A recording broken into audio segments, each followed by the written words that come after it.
Subscribe कर दियंतु आम YouTube channel discover मोर 1995 को और प्रेस कर दियंतु बेल आइकन सबठारु प्रथमे आम वीडियो को देखिबा पई फॉर मोर 1985 आज रे क्लास रे हम डिस्कशन करबा ओडिया ग्रामर पार्ट नंबर 17 रे जोथरे कि हमें छंद एवं अलंकार विषय जानिबा। तो छंद अलंकार चैप्टर आज आरंभ होला। तो जेंति बारंबार कहिछि जे हमर चैनल रो प्लेलिस्ट को चली गले ओडिया ग्रामर रो कंप्लीट कोर्स ओडिया ग्रामर रो कंप्लीट कोर्स तुमको मिल जिवो जोडा कि वर्तमान मो कंटिन्यू करूछि। ओडिया ग्रामर कंप्लीट कोर्स रे हमर जति कि भी एसएससी एग्जामिनेशन होछि ओडिसा लेवल रे बा ओएसएससी हो और ट्रिपल एससी हो बा जे कोनोसी एग्जाम ओडिसा लेवल एग्जामिनेशन रे ओडिया ग्रामर रो पोर्शन रहिछि सी यूपीएससी एग्जामिनेशन दियो ओडिया ग्रामर पोर्शन रहिछि सी पोर्शन पई हमर ए सीरीज ता बहुत हेल्पफुल रहे बोली कि मोर आशा। तो हम स्टार्ट करिबा आज रो क्लास रे छंद एवं अलंकार रो आरंभ करिबा फर्स्ट चैप्टर। देखो पार्ट नंबर 17 छंद एवं अलंकार कोन। प्रथमे हमें छंद विषय रे पढिबा देन हमें अलंकार को छिबा। देखो कोन लिखाई छि प्रथमे भलो भाबरे हमें पढिबा। पद्य बा कविता रचना रे एक निर्दिष्ट नियम बा शैली को हमें कौन कहूचे छंद बोली कहूचे। बुझिला। तो पद्य बा कविता रचना रे एक निर्दिष्ट नियम बा शैली को हमें छंद कहा जायते। एमती भी क्वेश्चंस पड़े जे छंद काहा को कहा जाय किंबा एमिति पड़े जे पद्य बा कविता रचना रे एक निर्दिष्ट नियम बा शैली को डैश बोली कहा जायते। उत्तर होची छंद। यह कविता को गतिशील करे माने गोटे पद उपरे गोटे पाद उपरे आ गोटे पद माने जीवा पे छंदटा हमको सहायता करथे। एमन रख प्राचीन पद्य बा कविता को हमें छंद बोली कहितो। काहे छंद कहूचे ना प्राचीन पद्य हो बा कविता हो से गोटे गोटे निर्दिष्ट नियम बा शैली रे गढ़ा हिथिला जोटा कि छंद रे गढ़ा हिथिला बोली प्राचीन पद्य बा कविता को छंद बोली कहा जायते। दीटा जिनस में मन रखिबा ए जिनस छंद काहा को कुआ जाय एवं छंद काहा को कुआ जाय। आउ थरे कहि रखुछि भलो भाबरे सुनि रख। पद्य बा कविता रचना रे एक निर्दिष्ट नियम बा शैली को छंद बोली कुआ जायते एवं प्राचीन पद्य बा कविता जेहेतु गोटे गोटे निर्दिष्ट छंद रे रचित ताको हम कोन कहूचे छंद बोली कहूचे। छंद होची दुई प्रकार गोटे होची मित्राक्षर छंद एवं अमित्राक्षर छंद। एटा सेते इंपोर्टेंट नाही मे भी पढ़ी पारे मन रखिताओ। मित्राक्षर छंद तीन भाग विभक्त गोटे होची पूर्ण मित्राक्षर अपूर्ण मित्राक्षर एवं एकांतर मित्राक्षर। ये मध्ये इंपोर्टेंट होय। हमर इंपोर्टेंट कोन कोन रहिबो मु कहि रखुची। प्रथमे पढ़ी पारे जे छंद काहा को कुआ जाय तापर होची छंद काहा को कुआ जाय तापर पद काहा को कुआ जाय एवं पाद काहा को कुआ जाय। ए चारि गोटी हमको पॉइंट हमको ए जो पार्ट नंबर 17 रे पढिबा एवं ए दिस फोर ए जो चारिटा हम पे इंपोर्टेंट रहबो। छंद होची कविता रचना करिबा समय रे बा पद्य रचना करिबा समय रे एक निर्दिष्ट नियम बा शैली को हम कोन कहूचे छंद कहूचे एवं प्राचीन पद्य बा कविता जेहेतु गोटे गोटे निर्दिष्ट छंद रे रचित होईची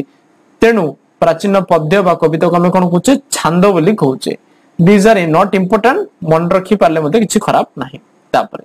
आमे जते गोटे कविता लिखुचे कविता ओडिको केतोटी पद रे विभक्त होईची तो पद कोन जानिबा पई मु गोटे उदाहरण देखै दोची बेटर जानि परिबो।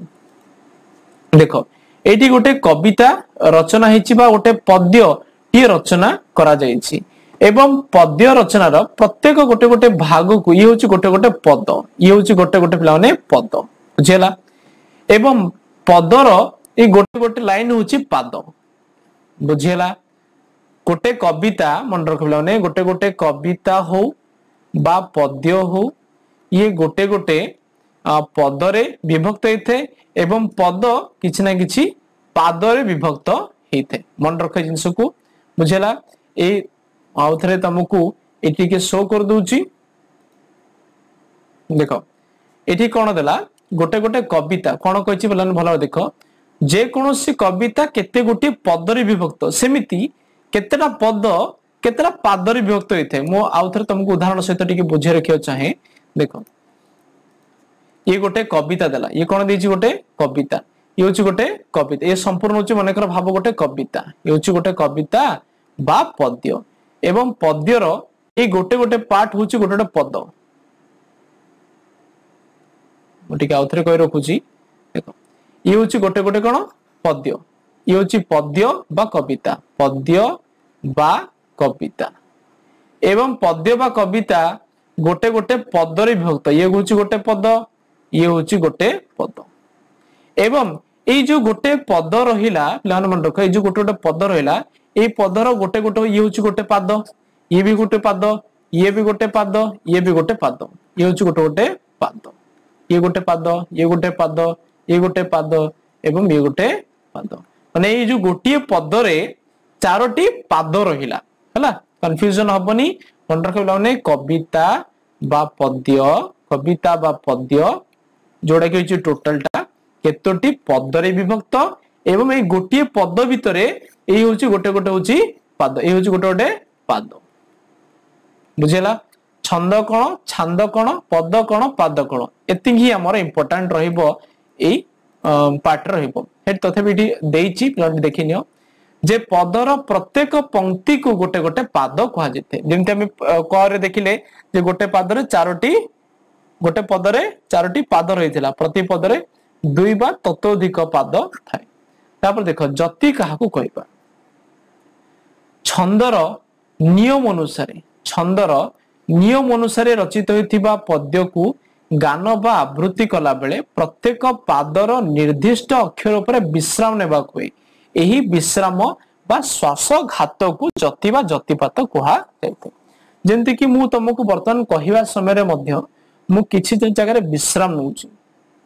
पॉज नउची सेमिति गीत गाइबा समय रे बा कविता आवृत्ति करिबा समय रे आमे किछि जगह रे आमे कंटीन्यूअस गोटे फ्लो रे कहि परिबा नाही मझिरे मझिरे हमको कोन करिया पड़िबो ना श्वासघात करिया पड़िबो बा हमर निश्वास प्रश्वास को नबा पय पड़िबो जो विश्राम ता बा जो ब्रेक ता हुए जो विश्राम नबा को पड़े ताको में जति बा जतिपात कहा जायते तमे जदि ना सुनिथिबो एमिनेम ना सुनिथिबो का ना सुनिथिबो एमिनेम रो ना सुनिथिबो एमिनेम के जे रैपिंग करे राइट सी कोन करे ना गोटे फ्लो रे बा गोटे सिंगल जेमति कि शंकर महादेव रे भी सॉन्ग सुनिथिबो गोटे फ्लो रे बा निश्वास न नै कि जो गीत गांती सेठी जतिपात रुहेनी किंतु जेतला में गाउचे बा कथा वार्ता करूचे हमको मझिरे मझिरे किछि परिमाण रे विश्राम नेबा को पड़िथाय जो विश्राम को हम न को कहूचे जति बा जतिपात बोली कहूचे तो एई चैप्टर बा एई पार्ट रे हमर इंपोर्टेंट थिला छंद का को जे छंद होची पिला माने कविता रचना करिबा समय रे कविताटी गोटे निर्दिष्ट ढंग रे बा गोटे निर्दिष्ट शैली रे रचना करा जायथे ताको हम छंद बोली कहू एवं आग काल रे जो कविता गुड़िक रचना करा जाउथिला बा पद्य गुड़िक रचना करा जाउथिला से सब गोटे गोटे निर्दिष्ट शैली रे रचना करा जाउथिला तेनु प्राचीन कविता बा पद्य गुड़िक छांद बोली कहा जायथे पद कहा कहा जाय ना कविता गुड़िकर केते गुडी पदरे विभक्त होइथे एवं पदर प्रत्येक पंक्ति को गोटे गोटे पाद बोली कहा जायथे तापर पुरा जति कहा कहा जाय ना गोटे गीत को गान करबा समय रे बा पद्य को आवृत्ति करबा समय रे कविता आवृत्ति करबा समय रे हमको किछिटा विश्राम नेबा को पड़ी थाए बा निजर श्वास प्रश्वास नबे किछिटा ब्रेक बा पॉज नेबा को पड़ी थाए पॉज नेबा को पड़ी थाए से पॉज बा विश्राम बा श्वासघात को हमें जति बा जतिपात बोली कहतो ए चारिटा पॉइंट इंपोर्टेंट आउ सेते किछि इंपोर्टेंट नाही तो बेला माने एठी टिके मो कह रखिया चाहे जो माने अनएकेडमी रे जानि नाहंती अनएकेडमी एप्लीकेशन मोर लिंक डिस्क्रिप्शन बॉक्स रे दे दिबी से माने समर्थ्य कोर्स जोडा कि एएसओ सेक्रेटरीट एग्जाम रो बैच 7th रो स्टार्ट होची फ्रॉम 29th अक्टोबर जो माने चाहिबो फ्री क्लासेस अटेंड कला पर जदी भल लागुची तुमको देखो मु काहा को बाध्य करूनी काहा को फोर्स करूनी फ्री क्लासेस अटेंड करो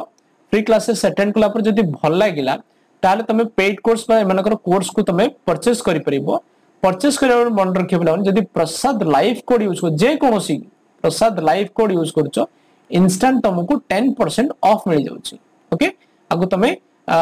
ध्यान रखिबो जदी प्रसाद लाइफ कोड यूज करछो 10% ऑफ मिल जिवो जोथरे कि समर्थ्यर एएसओ सेक्रेटरीट मु कहि बला अनएकेडमी एमती गोटे प्लेटफॉर्म जोथरे कि ओपीएससी थारु आरंभ करी कि यूपीएससी पर्यंत आरंभ करके नीट एग्जामिनेशन आरंभ करके बीएड एग्जामिनेशन जे examination any kind of examination